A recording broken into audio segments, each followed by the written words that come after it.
So you're like me and you have the attention span of a dog with a squirrel?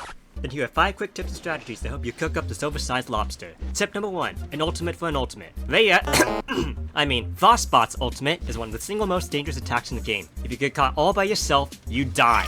To counter this, do A, 5 people whip out their hammers and shatter that shield. B, have a teammate break you out of the ice. C, I flame through it with a discharge skill after the screen goes dark. D, stand 45 meters away outside the blast zone. Extra note, Pepper and Coco's standard debuff cleanse will not save you for being frozen by lobsters ultimate. Supposedly, a 3-star Coco staff is capable of breaking you out of the ice, but I've not been able to advance that weapon up that high, so I cannot personally confirm this, so the rest of us plebs just have to deal with it. Tip number 2, double dodge the spin attack. In order to avoid this very annoying attack, time your dodge right before the lobster activates its red armor, and then dodge again for good measure. This attack has a lot of frames and tracks you to the ends of the earth, so you may still take a few hits even if you dodged correctly, but not perfectly. Tip number 3, when it opens its mouth, run! After lobster enters phase 2, it adds a wide AoE ice blast into its attack pattern. This will be indicated when it stands in place menacingly and opens up its mouth. The ice blast will freeze you in place and deal continuous damage as long as you stand in the blast zone and the ice hasn't even melted yet. So stay back. Tip number 4, use the box as a shield. This strategy mostly applies only if you choose to fight the lobster from a distance. By placing the loot box between you and the